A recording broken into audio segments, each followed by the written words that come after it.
நம் ஆண்டவர் இயேசு கிறிஸ்துவின் நாமத்தினால் மகிழ்ச்சியும் சமாதானமும் நம் அனைவரோடும் இருப்பதாக. 1 யோவான் 4:11-18 முடிய. அன்பார்ந்தவர்களே, கடவுள் இவ்வாறு நம் மீது அன்பு கொண்டார் என்றால் நாமும் ஒருவர் மற்றவர் மீது அன்பு கொள்ள கடமைப்பட்டிருக்கிறோம். கடவுளை எவரும் என்றுமே கண்டதில்லை. நாம் ஒருவர் மற்றவரிடம் அன்பு கொண்டுள்ளோம் என்றால் கடவுள் நம்மோடு இணைந்திருப்பார். அவரது அன்பு நம்மிடம் நிறைவு பெறும்.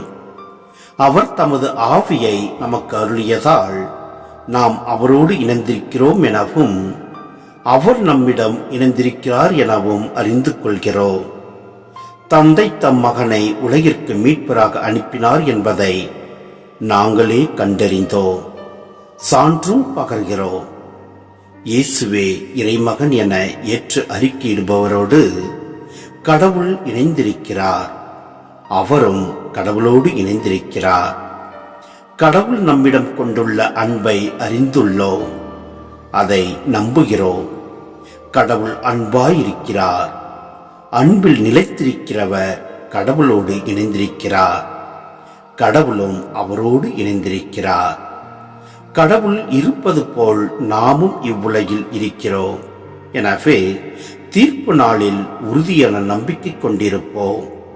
இவ்வாறு நம்மிடையே உள்ள அன்பு நிறைவடைகிறது. அன்பில் அச்சத்திற்கு இடமில்லை. மாறாக நிறைவு அன்பு அச்சத்தை அகற்றிவிடும்.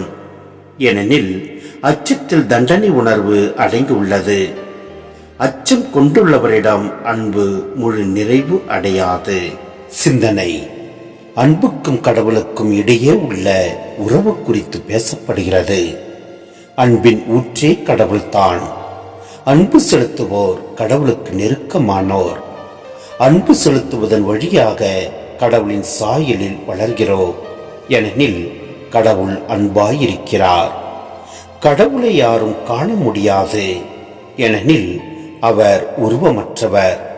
எனினும் அவரது பிரசன்னத்தை நாம் உணர முடியும். அன்பே அவரது பிரசன்னம்.